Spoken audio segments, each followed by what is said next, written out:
Hello, my dear student. Good morning to you. I shall Rama Shankar Gupta, Department of Applied Science and Humanities, United College of Physics Management. Dear student, welcome again to you for Applied Mechanics class. Today I discuss with you first part of friction. Therefore, first of all, we want to define friction. Let us suppose that is a horizontal surface. Let us suppose that is a horizontal surface. If a block of weight W placed on this horizontal surface, ये मान लो एक rough horizontal surface है और इसके ऊपर एक block या एक बॉडी लिया जिसका वेट W हो, उसको यहाँ प्लेस कर दिया।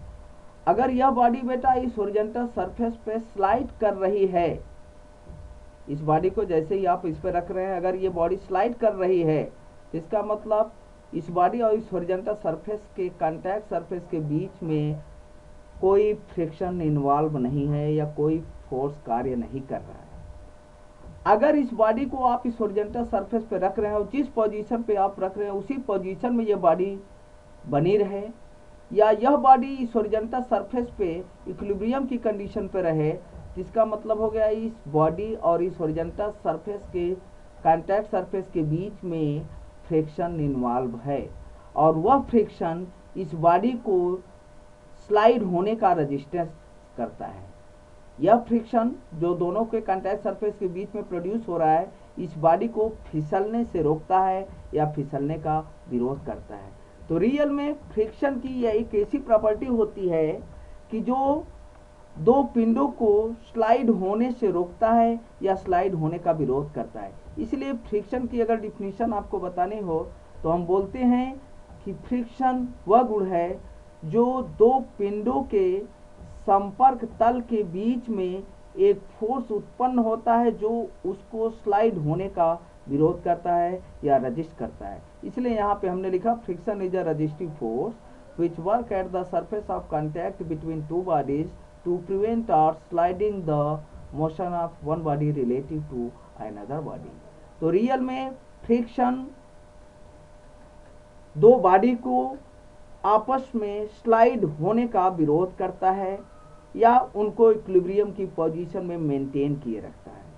तो अब इस पॉइंट के बाद हम डिफाइन करना चाहते हैं friction force. Friction force define करने के लिए इस वाली स्लाइड को आप देखिए, यहाँ पे देखिए, यहाँ हमने एक हॉरिजॉन्टल सरफेस लिया, late us suppose that is a horizontal surface, rough horizontal surface. यहाँ हमने एक ब्लॉक लिया जिसका वेट W हो और यह संपूर्ण वेट ब्लॉक का इस ब्लॉक के सेंटर ऑफ ग्रेविटी पे पास करेगा और यह ब्लॉक इस हॉरिजॉन्टल सरफेस पे प्लेस किया जाएगा।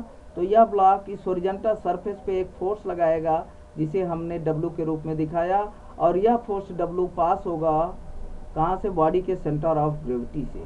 और न्यूटन थर्ड लॉ के according for every action there is an equal and opposite reaction. तो यह हॉरिजॉन्टल सरफेस भी इस ब्लॉक पे एक फोर्स लगाएगा अपवर्ड डायरेक्शन पे, जिसे हम लिखे हैं यहाँ पे कैपिटल R और बोला जाता है नॉर्मल रिएक्शन फोर्स R।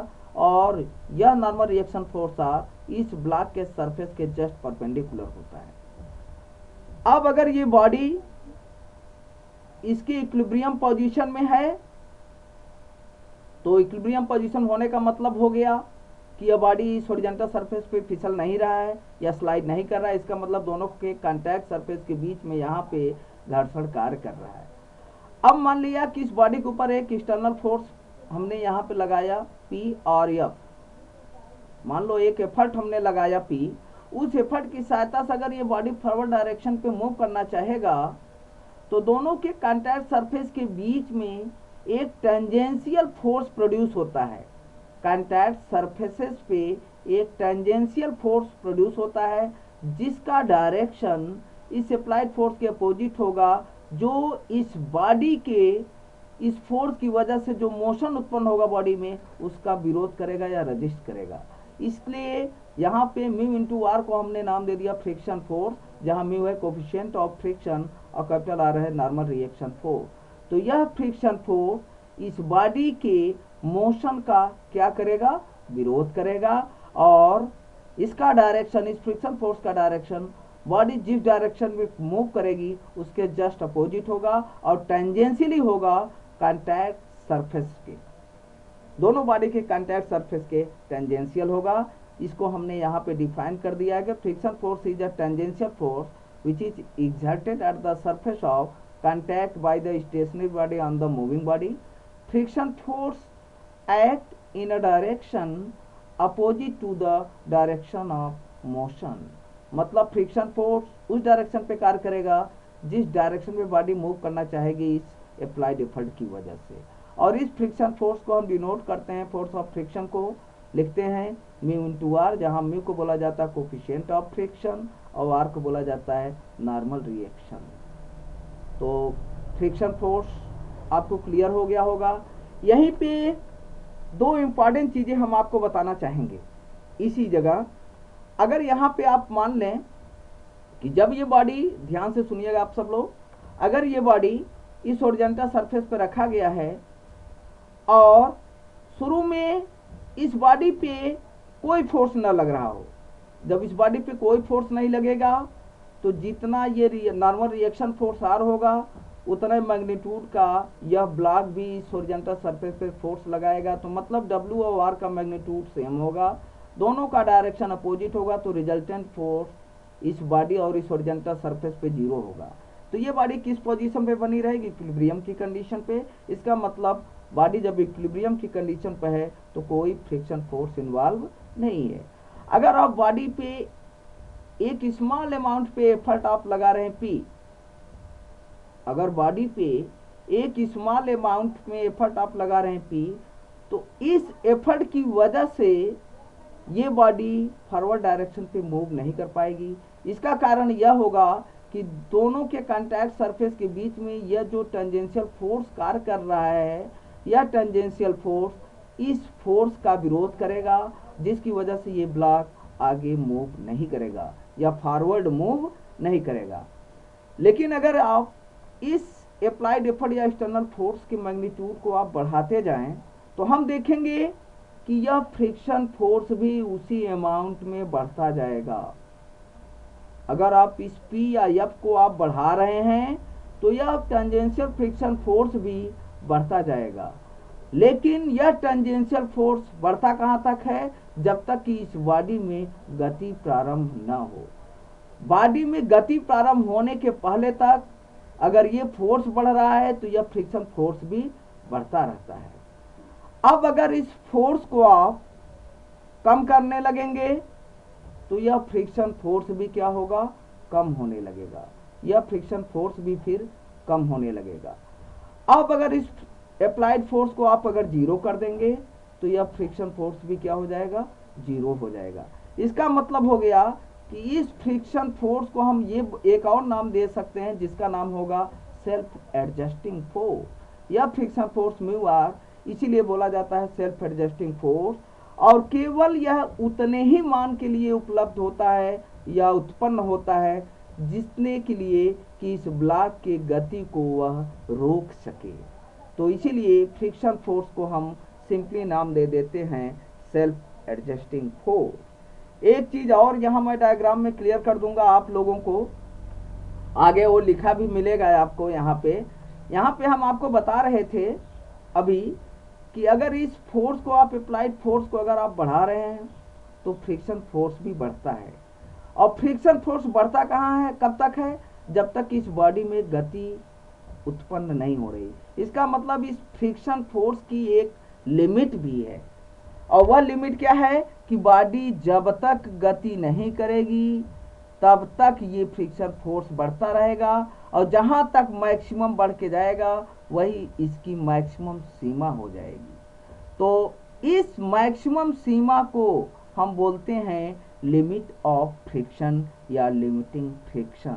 तो लिमिटिंग फ्रिक्शन को अगर आपको डिफाइन करना हो तो लिमिटिंग फ्रिक्शन को आप डिफाइन करने के लिए आप बोलते हैं कि वह मैक्सिमम फ्रिक्शन फोर्स जहां तक कि body just wants to begin motion in this horizontal surface, वह मैक्सिमम फ्रिक्शन फोर्स कि जब तक कि बॉडी इस हॉरिजॉन्टल सरफेस पे मोशन करने ही वाली हो वह मैक्सिमम फ्रिक्शन फोर्स बोला जाता है लिमिटिंग फ्रिक्शन फोर्स। इसको हम आगे भी स्लाइड में डिस्कस करेंगे। तो अब friction force, self adjusting force और लिमिटिंग फ्रिक्शन फोर्स के बाद हम यहाँ स्टडी करेंगे टाइप्स ऑफ फ्रिक्शन। तो रियल में फ्रिक्शन दो टाइप का होता है, पहला बोला जाता है स्टैटिक फ्रिक्शन, दूसरा बोला जाता है डायनेमिक फ्रिक्शन। स्टैटिक फ्रिक्शन वह फ्रिक्शन होता है, इसी डायग्राम से आपको मैं एक्सप्लेन कर रहा हूँ कि यदि बॉडी के ऊपर आप अप्लाइड एफर्ट लगा रहे हैं या एक्सटर्नल फोर्स लगा रहे हैं और बॉडी रेस्ट में ही हो, बॉडी मोशन न कर रही हो, तो इस बॉडी और इस हॉरिजॉन्टल सरफेस के बीच में जो फ्रिक्शन फोर्स उत्पन्न होगा, यह फ्रिक्शन फोर्स तब बोला जाएगा स्टैटिक फ्रिक्शन फोर्स। तो यहाँ पे स्टैटिक फ्रिक्शन फोर्स की हमने डिफिनीशन बता दिया।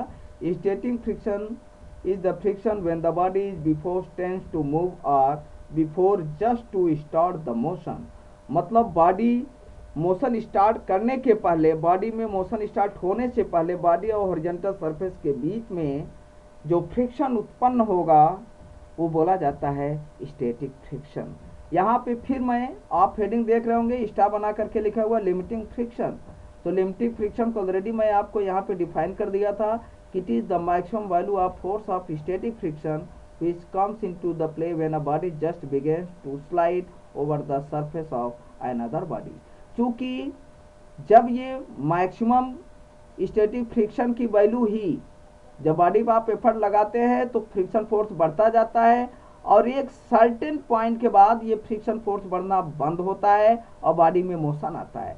तो बॉडी में मोशन आने के पहले तक जो मैक्सिमम स्टैटिक फ्रिक्शन था वही बोला जाता है लिमिटिंग फ्रिक्शन।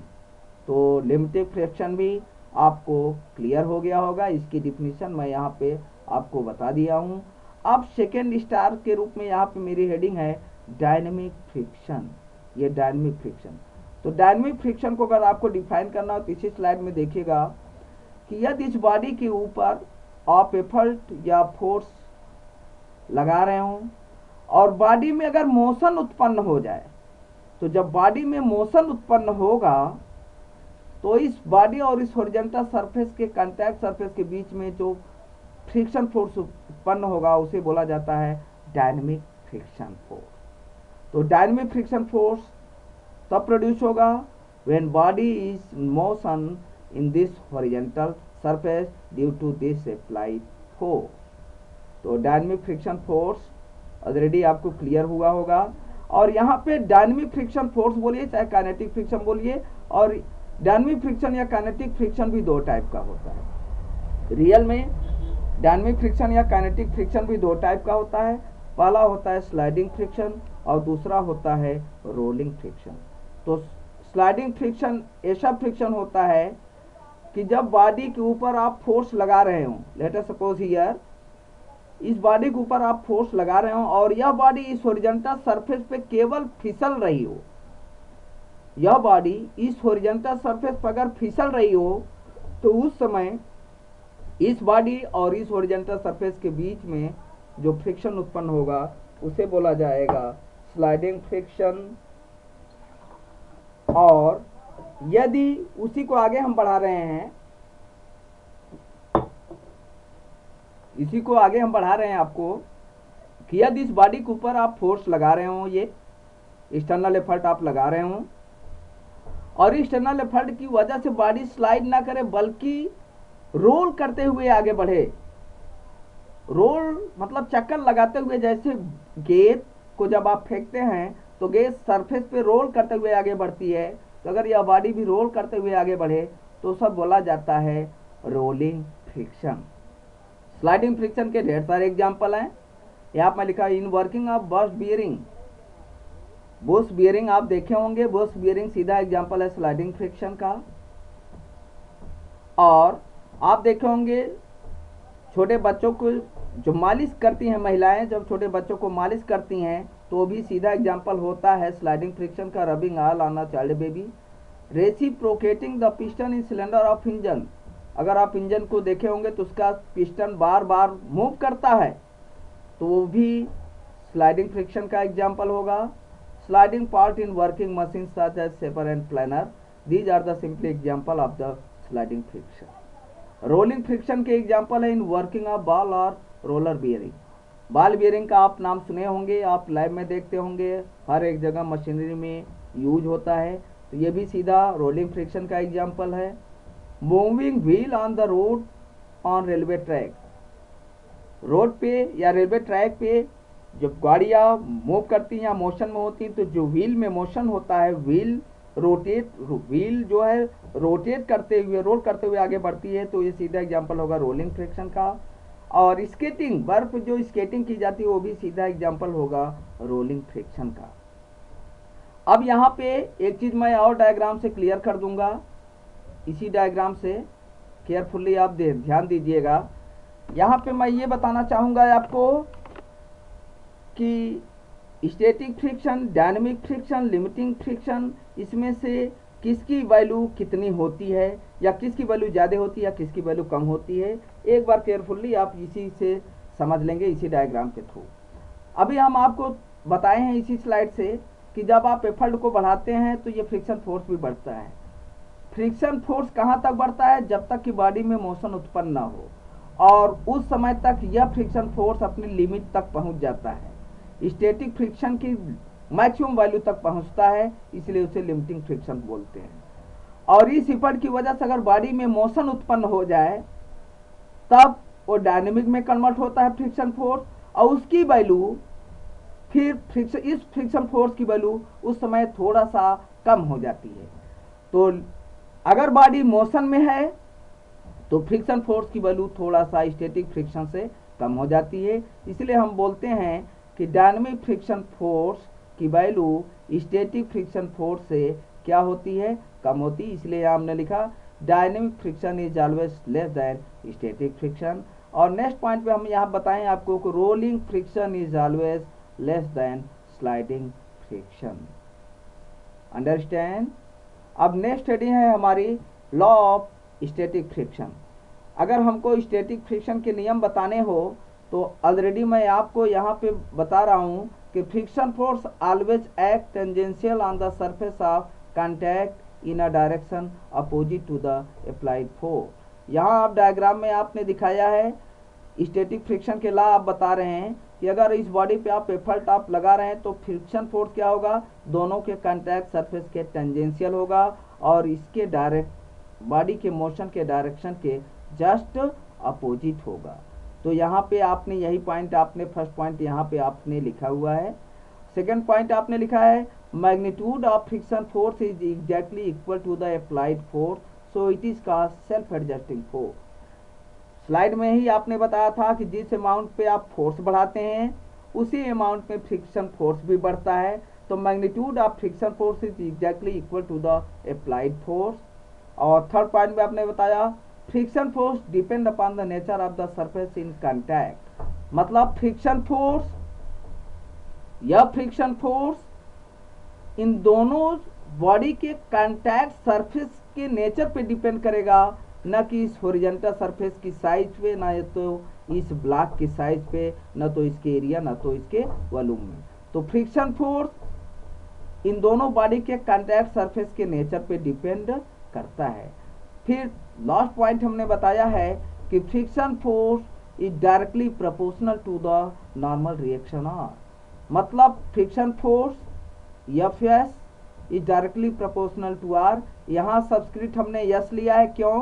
क्योंकि फ्रिक्शन के हम नाम दे रहे हैं स्टैटिक फ्रिक्शन, तो फ्रिक्शन में नाम दिया जा रहा है स्टैटिक फ्रिक्शन, इसलिए फ्रिक्शन एफ की जगह हम इसको रिप्लेस कर दें एफ एस। तो F S is directly proportional to reaction force. इस प्रोपोर्शनलिटी की जगह एक कांस्टेंट आता है म्यू एस, जिसे बोला जाता है स्टैटिक कोफिशिएंट ऑफ फ्रिक्शन या कोफिशिएंट ऑफ स्टैटिक फ्रिक्शन। तो स्टैटिक फ्रिक्शन का ये फार्मूला बनेगा F S equal to mu S into R. Next heading हमारी होगी लॉ ऑफ डायनेमिक और काइनेटिक फ्रिक्शन।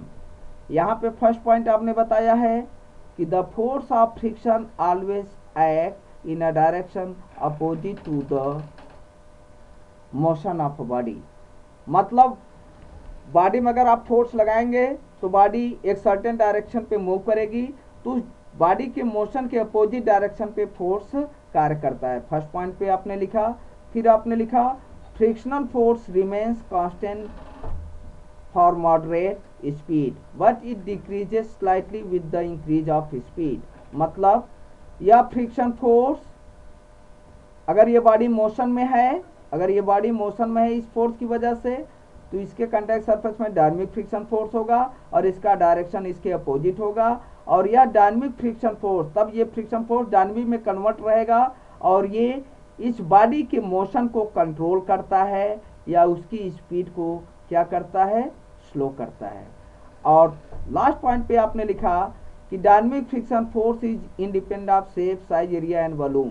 तो जैसे स्टैटिक में आपने बताया था उसी प्रकार डायनामिक में भी आप बोलेंगे कि डायनामिक फ्रिक्शन फोर्स भी बॉडी या हॉरिजॉन्टल सरफेस के शेप, साइज और वॉल्यूम पे डिपेंड नहीं करेगा, बल्कि दोनों के कॉन्टैक्ट सरफेस के नेचर पे डिपेंड करेगा। और डायनामिक फ्रिक्शन फोर्स की डिनोट किया जाता है, सब्सक्रिप्ट लगाएंगे के और बोला जाएगा एफ के। और it is also proportional to normal reaction force R, proportionality की जगह यहाँ कांस्टेंट आएगा म्यू के, बोला जाएगा coefficient of dynamic friction force और फार्मूला बनेगा F K equal to mu K into R. अगर ये चीज़ें आपको क्लियर हो गई हैं तो अब हम आपको बताएंगे normal reaction R. Normal reaction R, normal reaction R के लिए इसी डायग्राम से एकदम आपको समझ में आ जाएगा। ऑलरेडी मैं आपको बता चुका हूँ कि अगर इस हॉरिजॉन्टल सरफेस पे एक बॉडी या ब्लॉक को आप प्लेस करेंगे तो उसका वेट कार्य करेगा डाउनवर्ड और यह वेट पास होगा इस ब्लॉक के सेंटर ऑफ ग्रेविटी से। तो जितना ब्लॉक इस हॉरिजॉन्टल सरफेस पे फोर्स लगाएगा W के रूप में, उतना यह हॉरिजॉन्टल सरफेस अपवर्ड डायरेक्शन पे फोर्स प्रोड्यूस करेगा और यह अपवर्ड फोर्स इस ब्लॉक के सरफेस के जस्ट परपेंडिकुलर होगा और दोनों का मैग्नीट्यूड क्या होगा, R और W का मैग्नीट्यूड सेम होगा, डायरेक्शन अपोजिट होगा। इस कैपिटल R को आप बोलते हैं नॉर्मल रिएक्शन, यही बोला जाता है प्रतिक्रिया बल। अगर इसको इसी मैकेनिज्म को अगर हम इंक्लाइन प्लेन पे देखें तो मान लो ये हमारा अगर एक incline plane, let us suppose that is a incline plane, मान लो ये हमारा एक इंक्लाइन प्लेन हो और यह इंक्लाइन प्लेन हॉरिजॉन्टल डायरेक्शन से थीटा एंगल पे इंक्लाइन किया गया हो और इस इंक्लाइन प्लेन पे एक वेट रखा गया या एक ब्लॉक रखा गया जिसका संपूर्ण वेट हो W और ये कार्य करेगा इसके सेंटर ऑफ ग्रेविटी से टुवर्ड्स डाउनवर्ड। यह इंक्लाइन प्लेन भी उसी अमाउंट पे इस ब्लॉक पे फोर्स लगाएगा अपवर्ड डायरेक्शन पे और यह इस ब्लॉक के सरफेस के जस्ट परपेंडिकुलर होगा और यह फोर्स जो ब्लॉक के जस्ट परपेंडिकुलर होगा या अपवर्ड डायरेक्शन पे होगा, इसी को बोला जाएगा नॉर्मल रिएक्शन आर। और यहाँ पे एक चीज मैं और आपको क्लियर कर दे रहा हूँ, इस नॉर्मल रिएक्शन का अगर एक्शन ऑफ लाइन आप ड्रा करें ऐसे, तो ये नॉर्मल रिएक्शन की एक्शन ऑफ लाइन से यह वेट वाला फोर्स कितना एंगल बनाएगा, जितना एंगल ये होगा। अगर ये इंक्लाइन प्लेन का एंगल थीटा है तो यह वेट इस नॉर्मल रिएक्शन के एक्शन ऑफ लाइन से भी एंगल बनाएगा कितना, थीटा। That's okay. अब नेक्स्ट स्लाइड हम यहाँ आपको बताएंगे coefficient of friction. Coefficient of friction अगर आपको बताना है तो आप बोलते हैं it is the ratio of limiting friction force to the normal reaction are.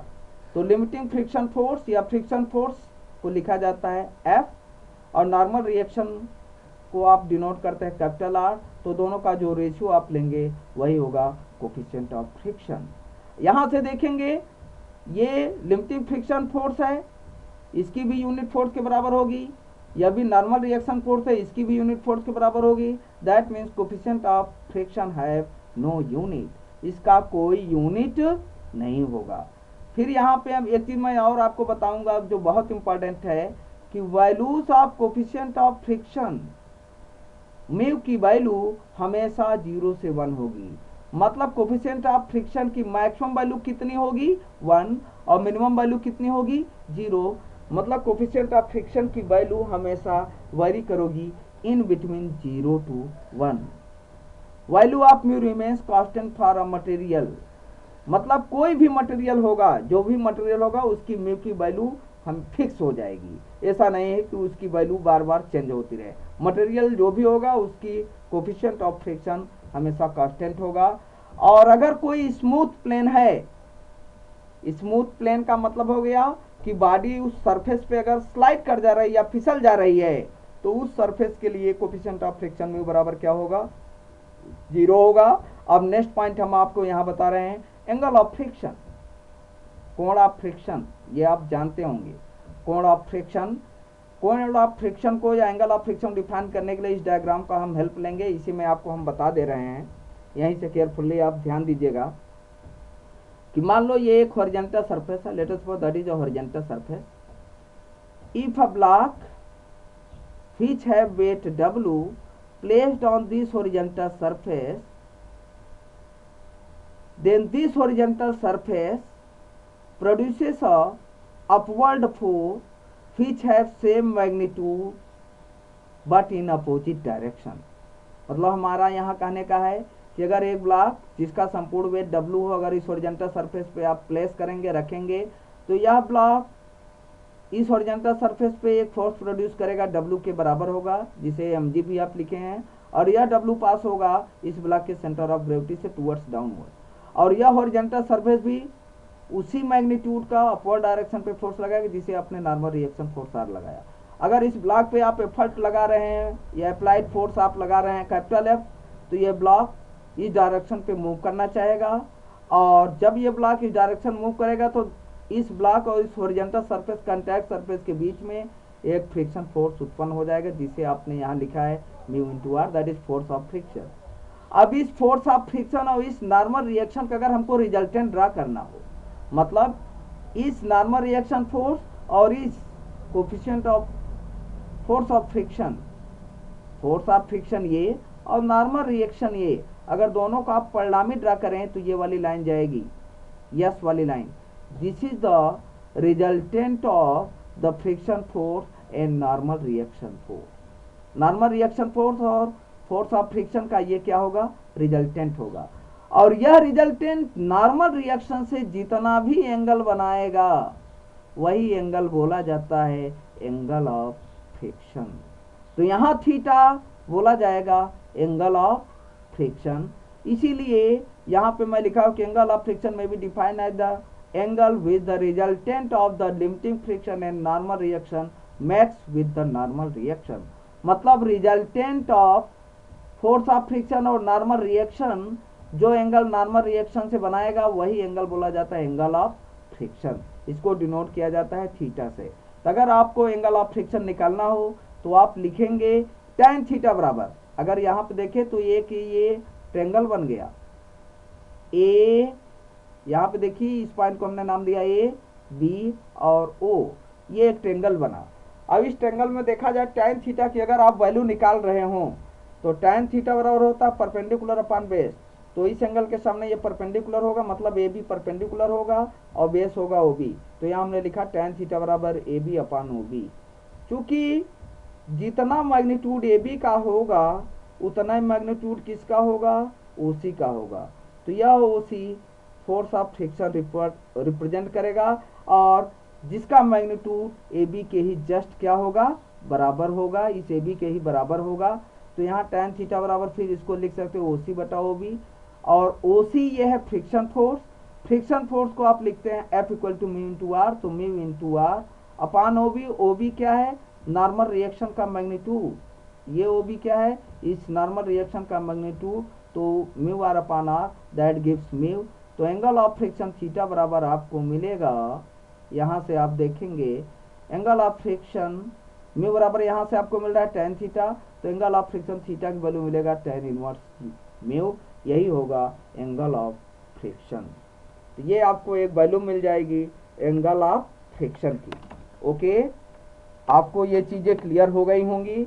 अगर ये चीज़ें क्लियर हो गई हैं तो नेक्स्ट भी बहुत इंपॉर्टेंट टॉपिक है, उसको मैं आपको बता रहा हूँ, angle of repose. Angle of repose को ही स्लाइडिंग एंगल बोलते हैं, एंगल ऑफ स्लाइडिंग या क्रिटिकल एंगल बोला जाता है। इसको बहुत आसानी के साथ आप यहाँ समझ लेंगे, उसमें कोई प्रॉब्लम नहीं होगी। इसको समझने के लिए यहाँ आप देखिएगा, मान लिया ये एक हॉरिजॉन्टल सरफेस है, late us suppose that is a horizontal surface, और ये एक इंक्लाइन प्लेन है। ए बी को हमने यहाँ नाम दिया, let us suppose this is a incline plane. ये ए बी एक इंक्लाइन प्लेन है, और यह इंक्लाइन प्लेस इस हॉरिजॉन्टल सरफेस से थीटा एंगल पे प्लेस किया गया है। इस इंक्लाइन प्लेन पे एक ब्लॉक जिसका वेट W या mg है आप प्लेस करेंगे, तो यह ब्लॉक इस इंक्लाइन प्लेन पे एक फोर्स लगाएगा W बराबर mg या W लगाएगा, जो पास होगा इसके सेंटर ऑफ ग्रेविटी से। यह इंक्लाइन प्लेन भी इस ब्लॉक पे अपर डायरेक्शन पे फोर्स लगाएगा कैपिटल R। आपको पता है कि यह ब्लॉक द्वारा लगाया गया फोर्स W नॉर्मल रिएक्शन के एक्शन ऑफ लाइन से सेम एंगल बनाएगा जितना कि इंक्लाइन प्लेन हॉरिजॉन्टल प्लेन से बना रहा है। तो ये एंगल थीटा है, तो ये भी एंगल क्या होगा, थीटा होगा। अब अगर ये एंगल थीटा हुआ तो यहाँ से आप देखिएगा, अगर एंगल ऑफ रिपोज को आपको डिफाइन करना हो तो शुरू में अगर इस इंक्लाइन प्लेन का एंगल कम आप रखेंगे और इस ब्लॉक को इस इंक्लाइन प्लेन पे आप रखेंगे तो हो सकता है यह ब्लॉक इस इंक्लाइन प्लेन पे स्लाइड ना करे। लेकिन अगर एंगल ऑफ इंक्लाइनेशन इस प्लेन का आप अगर बढ़ाते जाएंगे तो एक सर्टेन एंगल के बाद यह ब्लॉक इस इंक्लाइन प्लेन पे स्लाइड करने लगेगा, जस्ट डाउनवर्ड स्लाइड करने लगेगा। तो वह maximum inclination of the plane जिस पर कि यह ब्लॉक इस इंक्लाइन प्लेन पे डाउनवर्ड डायरेक्शन पे स्लाइड करने लगे वह बोला जाता है एंगल ऑफ स्लाइडिंग या एंगल ऑफ रिपोज या क्रिटिकल एंगल। इसीलिए हमने यहाँ पे दिखा दिया, यहाँ डिफिनेशन आप देख रहे होंगे, the angle of repose is defined as the angle of the incline plane at which the body placed on it just begins to slide. मतलब यह बॉडी जिस सर्टेन एंगल के बाद इस इंक्लाइन प्लेन पे अगर डाउनवर्ड स्लाइड करने लगे तो वह मैक्सिमम एंगल होता है एंगल ऑफ रिपोज या स्लाइडिंग एंगल या क्रिटिकल एंगल। यहाँ पे आप देखेंगे इस बॉडी का वेट किधर कार्य करेगा, W बराबर mg डाउनवर्ड पास होगा सेंटर ऑफ ग्रेविटी से। फोर्स किधर कार्य करेगा, नॉर्मल रिएक्शन अपवर्ड डायरेक्शन पे। अब ये एंगल और ये एंगल सेम है, तो अगर हम इस पे परपेंडिकुलर ड्रा कर दें ऐसे, ये जो परपेंडिकुलर ड्रा है, अगर ऐसे आप परपेंडिकुलर ड्रा करेंगे तो ये वाली लाइन देगा mg साइन थीटा। क्योंकि इसका डायरेक्शन इधर है तो इस mg साइन थीटा को यहाँ हमने इस तरीके से दिखा दिया, सेम डायरेक्शन पे mg साइन थीटा। ये वाली लाइन बेस वाली लाइन है तो ये mg कॉस थीटा होगा। बॉडी किधर स्लाइड करेगी इस इंक्लाइनेशन एंगल की वजह से, डाउनवर्ड, तो फ्रिक्शन फोर्स अपोजिट डायरेक्शन पे कार्य करेगा, F बराबर म्यू इंटू आर। ये F बराबर mu into R friction force upward direction पे कार्य करेगा। तो अगर हमको इक्विलिब्रियम कंडीशन पे फोर्स के एनालिसिस करनी हो तो आप लिखेंगे, यहाँ देखिएगा, F बराबर लिखेंगे mg साइन थीटा और R बराबर कितना लिखेंगे, mg कॉस थीटा। तो यहाँ मैंने लिख दिया इक्विलिब्रियम कंडीशन पे कि F बराबर mg साइन थीटा और R बराबर mg कॉस थीटा। इन दोनों को डिवाइड करिए तो mg कैंसिल होगा, sine theta upon cos theta बराबर tan थीटा। तो F by R that is coefficient of friction, ये हो गया म्यू बराबर tan थीटा, आपको रिजल्ट मिल जाएगा।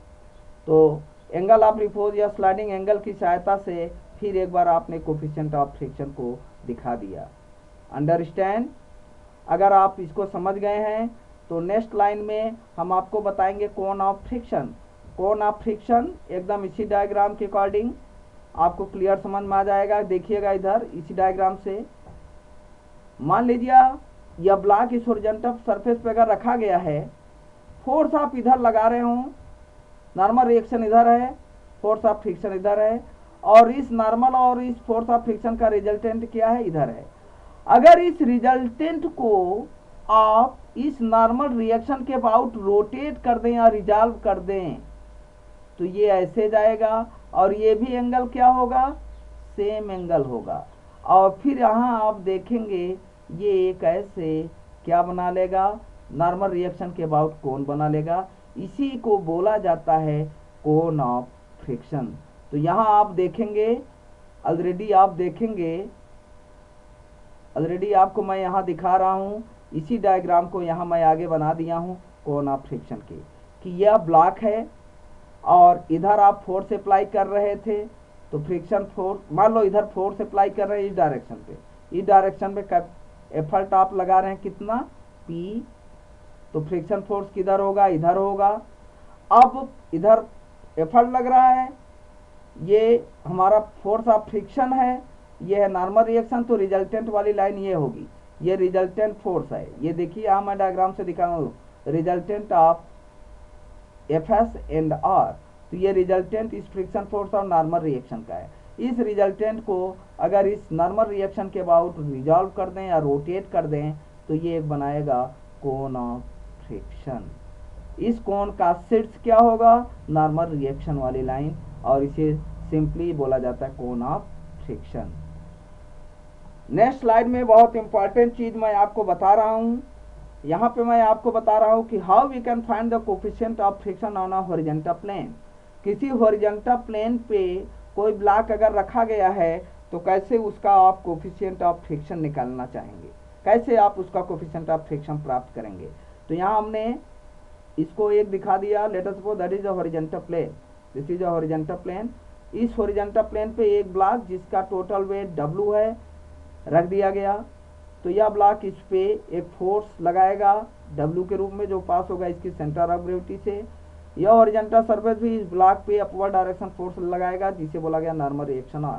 अगर इस ब्लॉक पे आप एक फोर्स लगा रहे हैं, एक्सटर्नल फोर्स भी अप्लाई कर रहे हैं, तो यह ब्लॉक इस डायरेक्शन पे मूव करना चाहेगा। अब इस ब्लॉक के मोशन का दोनों कॉन्टैक्ट सरफेस के बीच में एक फोर्स उत्पन्न होगा जो इस ब्लॉक के मोशन को विरोध करेगा। इसे यहाँ पे टेंजेंशियल फोर्स के रूप में हमने दिखाया, फोर्स ऑफ फ्रिक्शन। अब इक्विलिब्रियम कंडीशन अगर आप देखें तो किसी भी बॉडी पे कार्य करने वाले संपूर्ण बलों का योग 0 के बराबर होता है। या upward force should be equal to downward force. Horizontal में positive X axis force should be equal to negative X axis force. इस कंडीशन को अगर आप यहाँ अप्लाई करेंगे या इक्विलिब्रियम की कंडीशन अप्लाई करेंगे, इस बॉडी की इक्विलिब्रियम कंडीशन चेक करना चाहेंगे तो आप देखेंगे आर बराबर होगा W के और ये P बराबर होगा F के। तो R बराबर W, P बराबर F। फ्रिक्शन फोर्स या बराबर म्यू इंटू R लिखा जाता है। तो यहाँ से P बराबर R की जगह क्या हो गया W, तो इस R की जगह W लग दिया तो म्यू इंटू W। यहाँ से कोफिशिएंट ऑफ फ्रिक्शन आ गया P बाई W, मतलब एफर्ट बाई लोड। रियल में मैकेनिक्स में देखा जाए तो इसे मैकेनिकल एडवांटेज भी बोला जाता है। तो ये कोफिशिएंट ऑफ फ्रिक्शन यहाँ पे हम इसको बोल दिए effort upon load, that is the coefficient of friction. इसको आसानी के साथ आप हॉरिजॉन्टल प्लेन पे कैलकुलेट कर लेंगे। अब यहाँ पे इसी को नेक्स्ट हम फिर स्टडी कर रहे हैं इंक्लाइन प्लेन पे। तो coefficient of friction mu on an incline plane अगर आपको निकालना हो तो यहाँ पे हमने एक हॉरिजॉन्टल सरफेस से एक इंक्लाइन प्लेन बना दिया। इस प्लेन का इंक्लाइनेशन एंगल है थीटा। इस इंक्लाइन प्लेन पे एक बॉडी जिसका संपूर्ण वेट W है, ये कार्य कर रहा है downwards through its centre of gravity, और normal reaction force capital R कार्य कर रहा है अपवर्ड डायरेक्शन पे। और यह डाउनवर्ड फोर्स W इस नॉर्मल रिएक्शन के एक्शन ऑफ लाइन से सेम एंगल बनाएगा, मतलब ये एंगल थीटा, तो ये भी एंगल क्या हो गया, थीटा हो गया। अब इस ब्लॉक को इस इंक्लाइन प्लेन पे एक पुल्ली के through, late us suppose that is a pulley, pulley आप जानते होंगे, इस पुल्ली के थ्रू एक फोर्स लगाया जा रहा है डाउनवर्ड ताकि यह ब्लॉक ऊपर मूव कर सके। तो जब ये एफर्ट आप लगाएंगे पुल्ली के थ्रू तो ये ब्लॉक ऊपर चलने का प्रयास करेगा।